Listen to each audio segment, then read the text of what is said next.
This is Democracy Now! I'm Amy Goodman with Juan Gonzalez.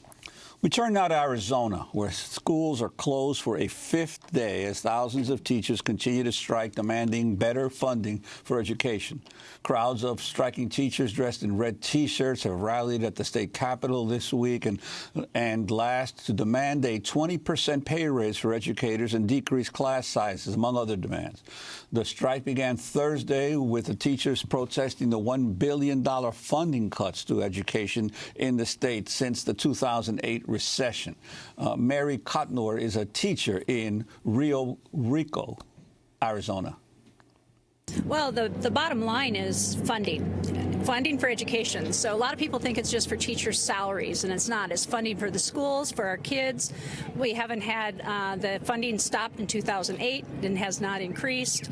It's for our support staff as well. So it's for everybody. It's not what some people think just for teachers. The teacher walkouts in West Virginia, Kentucky, Oklahoma, and Arizona have been described by some as a red state revolt. In 2016, Donald Trump won all four of these states. The Arizona legislature is expected to vote on a budget today, which organizers say will now include additional funding for education. If the budget passes, teachers say they will return to class tomorrow. At a Tuesday evening news conference at the Capitol in Phoenix, the leaders of the Arizona Educators United Group and Arizona Education Association, the state teachers union, credited the teachers movement with the additional education funding lawmakers are expected to approve.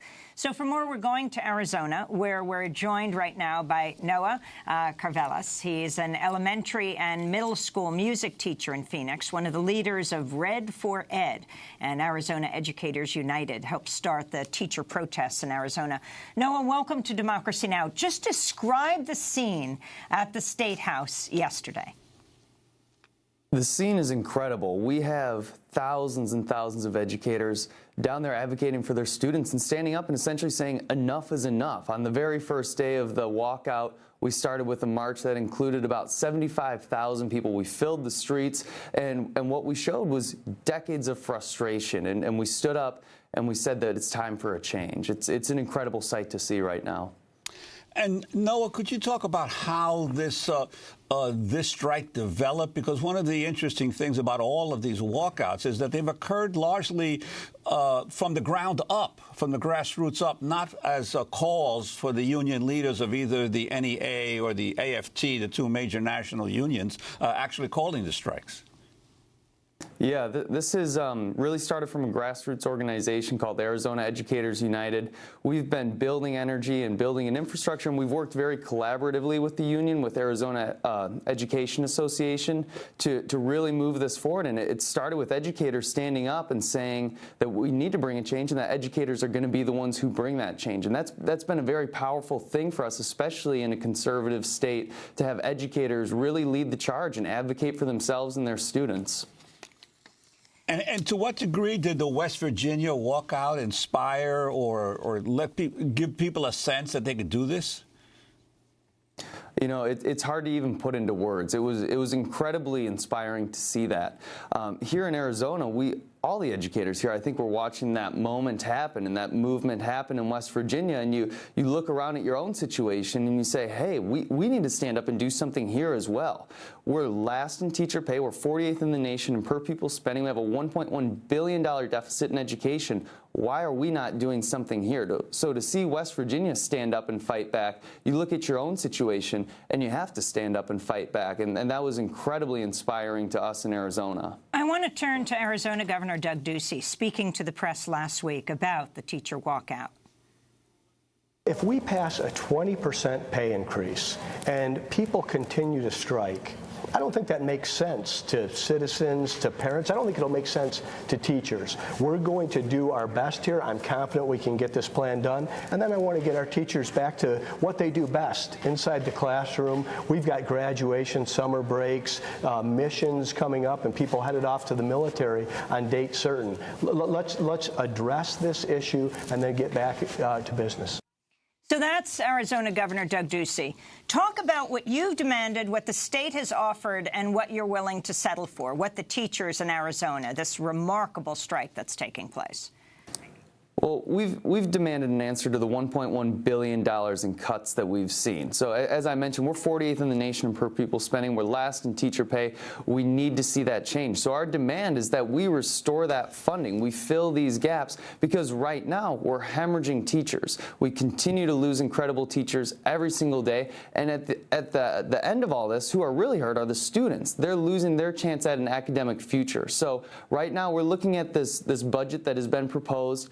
Originally, the governor said he was going to invest about $65 million in education. We're now up to about $406 million in this total package. So we've forced the legislature about as far as they're willing to go. They're able to do more. They could fix this crisis right now, but they've done as much as they're willing to do. And that's all due to our movement, which is incredibly inspiring. They were set on a $65 million package. That was going to be it, a 2% teacher raise. Now we're here. It's truly amazing.